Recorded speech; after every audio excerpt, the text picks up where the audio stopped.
Delta estrella. Delta estrella. Este es el último tema que tenemos de este capítulo y de este módulo, y tiene que ver con unas transformaciones con unos nombres peculiares.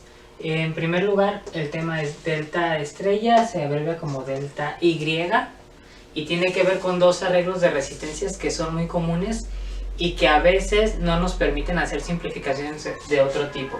Estoy hablando de que no se pueden hacer paralelos o series o transformaciones de fuentes, sino estas clases de arreglos que sí llegan a pasar de manera común.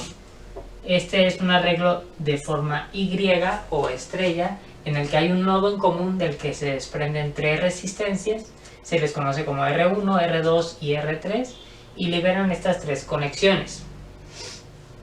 Y tenemos esta otra que tiene una forma de un triángulo, también la podemos ver con forma de cuadrado. Si un nodo, por ejemplo, es inferior en C, lo hacemos como de manera recta y ponemos las resistencias verticales. Acuérdense que esto se puede redibujar, esto también se puede redibujar como una T, ¿no? Dos resistencias horizontales y una vertical.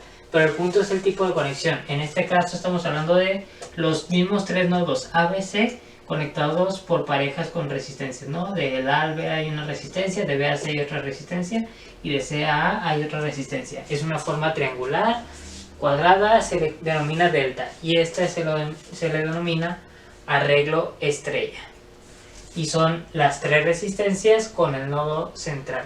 Lo que nos dice esta parte es que al final, haciendo un análisis, que ese análisis tuvo que ver con inyectar un voltaje de este lado e inyectar un voltaje de este otro lado y hacer lo mismo en este otro arreglo, se encontraron ecuaciones de malla y al momento de hacer simplificaciones se encontraron con ciertos patrones en los que podemos hacer una equivalencia de este arreglo a este arreglo para las partes que están afuera. Repito, observen cómo aquí hay un nodo central y aquí no. Es decir, yo no puedo decir que este voltaje va a ser equivalente acá. ¿Por qué? Porque desaparece. O la corriente que fluye en las resistencias tampoco.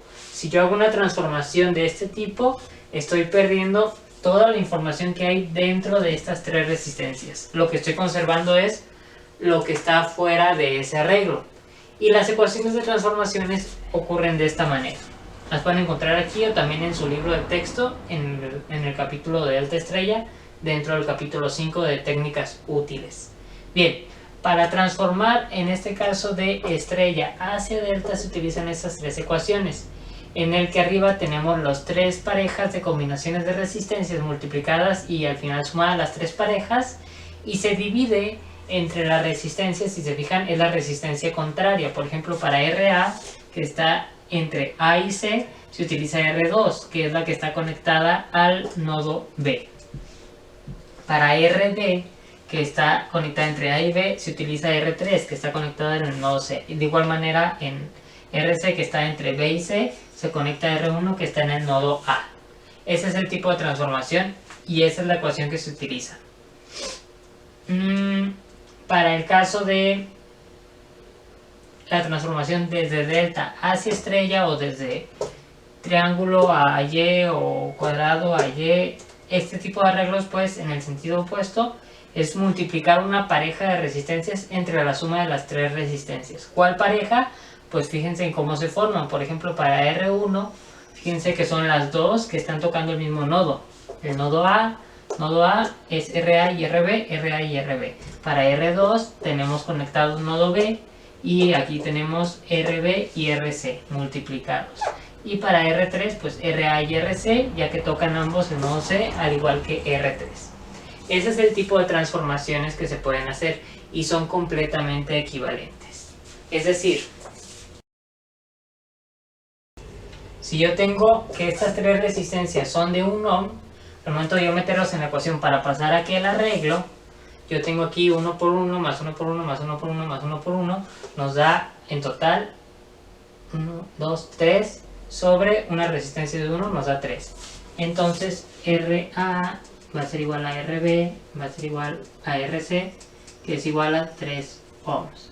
De igual manera, si metemos acá la ecuación, 3 por 3 me da 9 y 3 más 3 más 3 me da 9, 9 entre 9 me da 1. Es de ida y vuelta.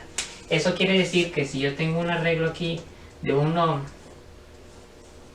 1 ohm y 1 ohm, vamos a suponer que aquí tenemos una fuente de 1 volt, solo como ejemplo. y aquí otra fuente de 1 volt.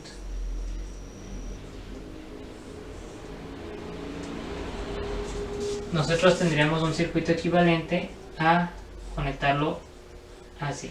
En este caso lo voy a hacer como cuadrado, pero fíjense cómo es la misma conexión, con las mismas fuentes.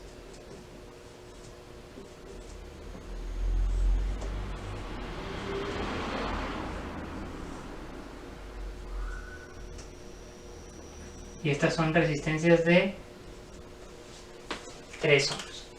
Entonces vamos viendo características que podemos observar. Si se fijan, el voltaje aquí no tiene sentido porque ya no existe. Pero lo que sí podemos ver es cuánta corriente nos están consumiendo estas resistencias. Si se fijan, esta resistencia tiene el mismo valor tanto de 1 volt de acá como acá. Entonces no hay flujo de corriente en esta resistencia, solamente en estas.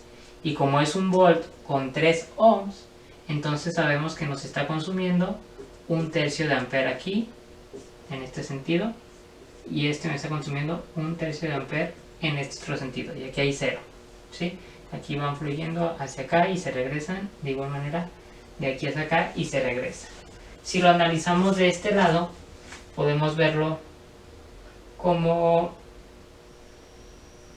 aquí sí tendríamos que ver cuál es el nodo central, precisamente, que si observamos, si nosotros definimos aquí un voltaje Vx y hacemos el análisis nodal, que nos daría 1 menos Vx sobre 1, que sería esta corriente, luego esta otra, 1 menos Vx sobre 1 tendría que ser igual a Vx sobre 1. Y entonces nos queda que 2 menos 2Vx es igual a Vx. Paso sumando y luego despejando y me queda que Vx va a ser igual a 2/3 de volt. ¿Esto en qué me ayuda? Bueno, si yo aquí tengo 2/3 de volt, significa que aquí voy a tener 2/3 de ampere. Y como de aquí a aquí hay una diferencia de 1/3 de volt, 1/3 de volt entre 1 ohm me va a dar 1/3 de ampere. Si se fijan, también es congruente. Yo tengo 1/3 de ampere consumido por cada una de las fuentes y aquí es congruente, ¿no? Si tengo 1/3 entrando, salen 2/3 y se complementa. Es decir, el funcionamiento, si se fijan, es exactamente el mismo en ambas interpretaciones y funciona para cualquier clase de circuito, es una equivalencia. Solo recordando que la equivalencia ocurre desde esta transformación hacia afuera. Lo que pasa adentro se pierde completamente al momento de hacer la transformación. Veamos un ejemplo donde podemos aplicar esto.